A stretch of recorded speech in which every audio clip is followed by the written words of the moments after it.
Assalamu alaikum. Bwana Yesu asifiwe. Nianze kwa kumshukuru Mwenyezi Mungu kwa kutukutanisha hapa katika siku ya kihistoria kabisa kwa klabu ya Young Africans, lakini pia tasnia ya football katika taifa letu. Nikushukuru sana mgeni rasmi, Mheshimiwa Mkuu wa Mkoa wa Dar es Salaam. Nakumbuka siku moja katika utambulishi wake mkuu wetu wa mkoa alisema yeye ni baba wa vilabu vyote katika jiji la Dar es Salaam na anazipenda timu zote ambazo ziko katika jiji la Dar es Salaam, lakini kuna timu moja ikishinda anafurahi zaidi. Nakushukuru sana mheshimiwa, na tukupe pole kwa kipigo cha juzi cha Dodoma Jiji, lakini nataka niwahakikishie wananchi tutakwenda tukiwa imara na kutetea kombe letu. Nichukue fursa hii pia kumshukuru Mr. Ghalib Said Mohamed kwa ujio wako pamoja na timu nzima. Ali amewatambulisha watu wote na viongozi wetu wa TFF, lakini ningependa kwa kipekee nitambue pia uwepo wa mkurugenzi kutoka Azam Media, kakaangu Patrick Kaemele, mdhamini wetu. Nianze kwa kumshukuru Mwenyezi Mungu kwa kutukutanisha hapa katika siku ya kihistoria kabisa kwa klabu ya Young Africans, lakini pia tasnia ya football katika taifa letu. Nikushukuru sana mgeni rasmi, Mheshimiwa Mkuu wa Mkoa wa Dar es Salaam.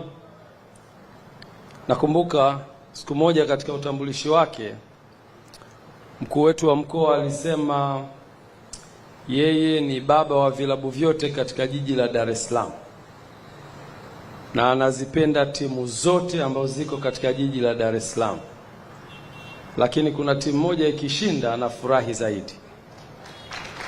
Nakushukuru sana mheshimiwa, na tukupe pole kwa kipigo cha juzi cha Dodoma Jiji, lakini nataka niwahakikishie wananchi tutakwenda tukiwa imara na kutetea kombe letu. Nichukue fursa hii pia kumshukuru Mr. Ghalib Said Mohamed kwa ujio wako pamoja na timu nzima.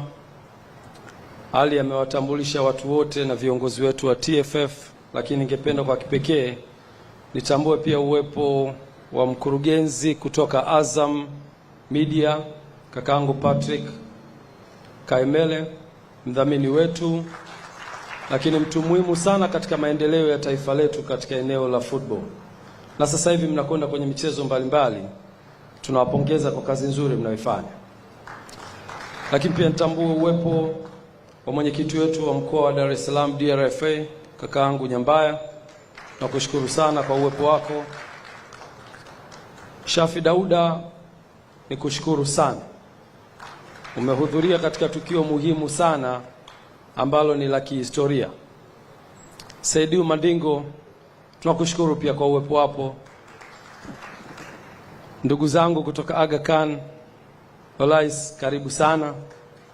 Lakini kwa kipekee nitambue viongozi mbalimbali ambao wote wametambulishwa.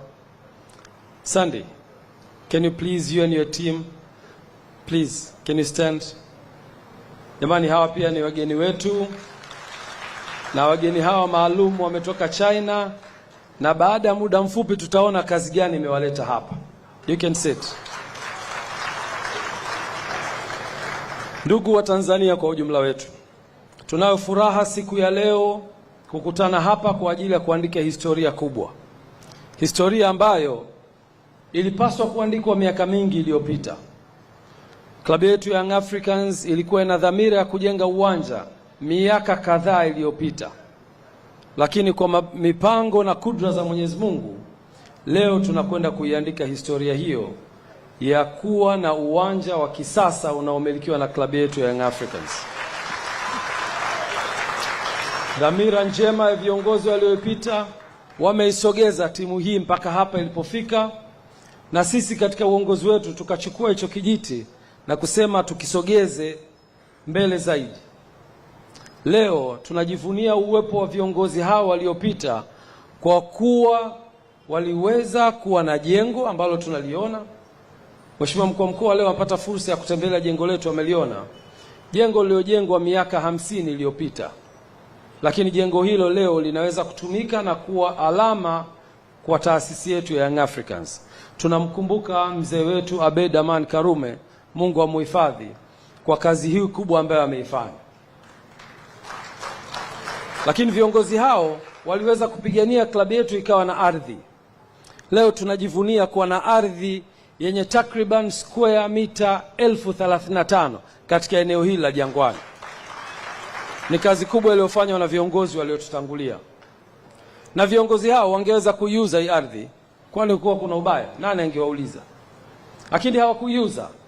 Waliweza kuishikilia kwa takriban miaka zaidi ya 50 na kuhakikisha ardhi hii kuna siku itakuja kuifaa klabu yetu. Na leo niwahakikishie wananchi, ardhi hii imetufaa na klabu ya Young Africans itakwenda kujenga uwanja juu ya ardhi hiyo ambayo wazazi wetu walitangulia. Tulipoingia madarakani, tulisema kipaumbele cha kwanza kitakuwa ni uwanja. Lakini katika hesabu sahihi za uwekezaji, kwa sababu mimi background yangu ni investment, hauwezi kukurupuka timu ambayo haijashinda ubingwa, timu ambayo haijafanya vizuri uwanjani, timu ambayo haina uongozi imara, timu ambayo haina maendeleo mazuri, haivutii wawekezaji, haivutii wafanyabiashara, ukasema mwaka wako wa kwanza ujenge uwanja. La hasha, huwezi kufanikiwa. Biashara inataka kuvutiwa. Mwekezaji yoyote anahitaji kwenda sehemu ambayo iko imara, ina fan base kubwa, ina uongozi imara, ina miundombinu mizuri ya uongozi na utawala, lakini pia inavutia watu wengi. So tulipochukua uongozi, tuliweka kipaumbele cha kuhakikisha timu yetu inafanya vizuri. Tuhakikishe tunaimarisha uongozi. Tuhakikishe tunaimarisha eneo la secretariat ambao Andre Mtini ameifanyia kazi kubwa. Na kupongeza sana Andre Mtini. Tulipoanza kufanya vizuri, tulivutia watu wengi kusogea kwenye timu yetu. Na tukawafanya watu hao leo kuwa tayari kuwekeza kwenye timu yetu. Baada ya kufanya hivyo, miaka 4 tumechukua makombe ya ligi kuu ya NBC, tumechukua makombe ya FA Cup, tumechukua ngao za jamii, tumefanya vizuri kimataifa. Sio maendeleo ya kubeza. Lakini sio tu hivyo, tumefanya vizuri pia kwenye wanachama, tumesajili wanachama nchi nzima, tumefungua matawi nchi nzima na matawi mengine yako nje ya nchi. Na hivi sasa tunaelekea sasa kuwavutia watu wengi kuja kwenye klabu yetu, na watu hao watakuwa tayari kuwekeza. Moja katika uthibitisho wa uwekezaji huo, miezi michache iliyopita klabu ya Yanga ilitangaza nafasi za uwekezaji kwenye ujenzi wa uwanja. Taasisi mbalimbali zikaomba, na mwishoni secretariat ikapokea maombi hayo na kuyachuja, na finally kupata majina machache yaliyoletwa kwenye Excom, na tukachukua fursa hiyo kama viongozi wa Excom kuweza kuchambua taasisi hizo ili kumpata aliyekuwa bora ambaye anaweza kutusaidia kwenye eneo la uwekezaji wa uwanja. Hapo ndipo tulipoangukia kwenye mikono ya GSM Group. Tuwapige makofi tafadhali.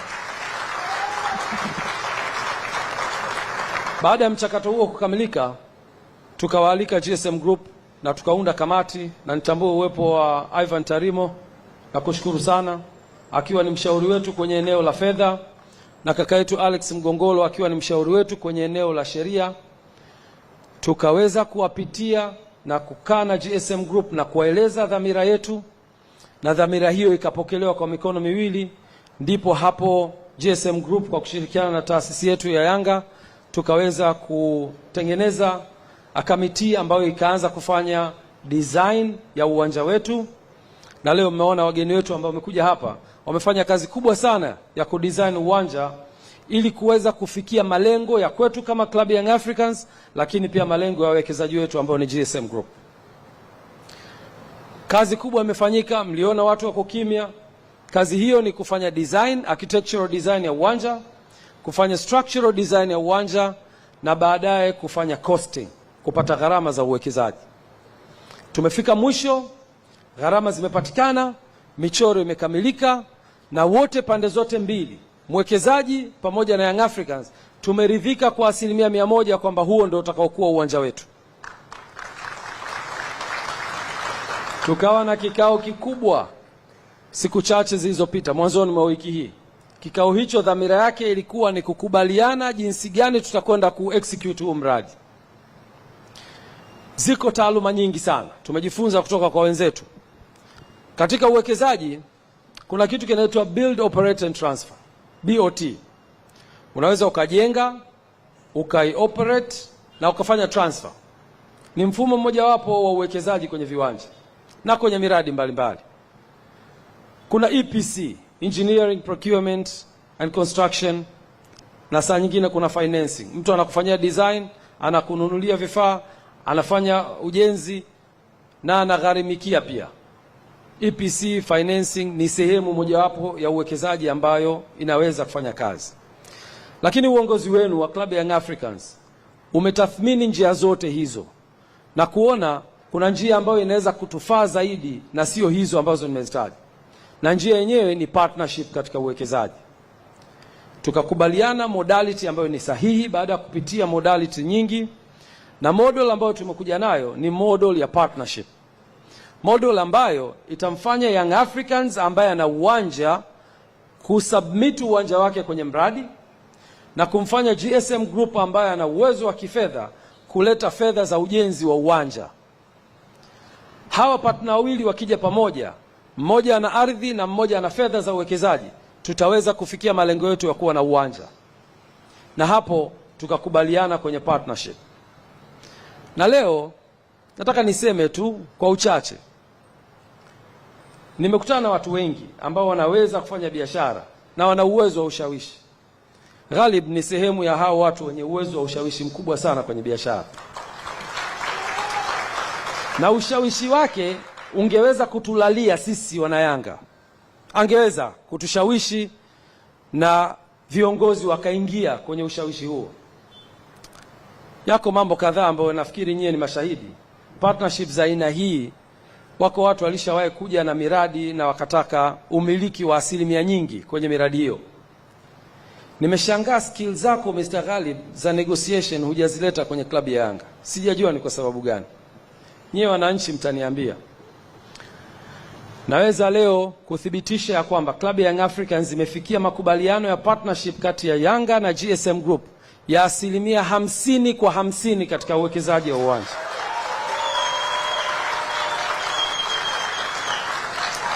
Mtanielewa nikisema kwa nini skills hiyo ya kwako ya ushawishi hujaitumia kwenye Yanga.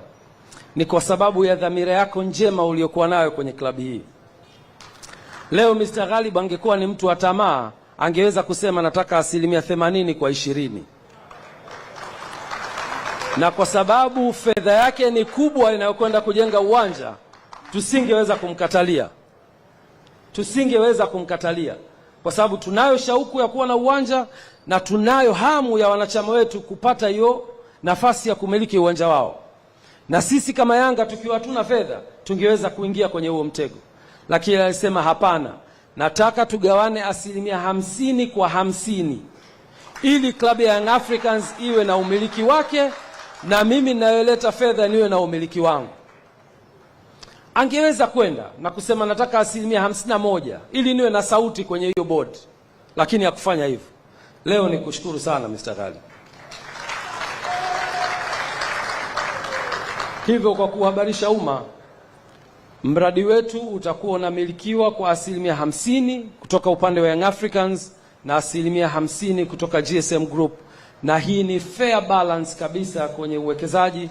Itatupa sisi fursa kama wanayanga kumiliki uwanja wetu, na itampa fursa mwekezaji kurudisha kwenye uwekezaji ambao wanakwenda kufanya.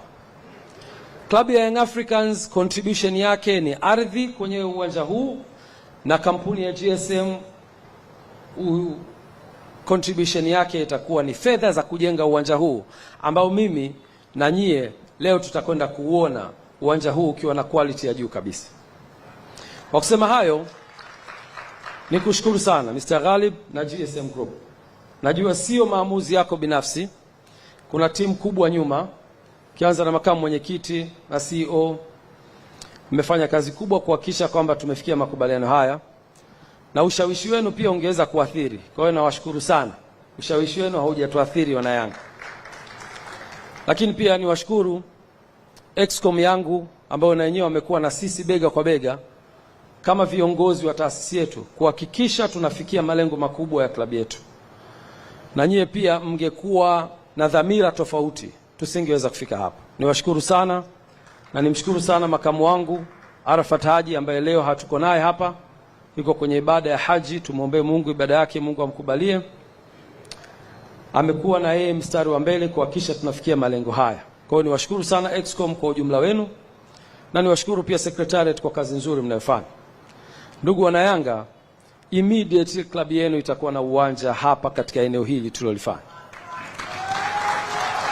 Tungeweza kuwa na hafla kama hii tukaipeleka Serena, tukaipeleka wapi, lakini tuliona tuilete katika ardhi hii ambayo Mungu akijalia maximum miezi 18 mpaka 24 tutasimama hapa kuzindua uwanja huu wa kisasa.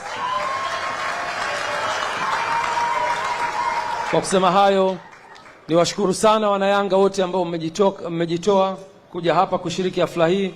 Niwashukuru sana wageni wetu mbalimbali. Na kwa kusema hayo, tutakuwa tayari sasa katika ratiba inayofuata.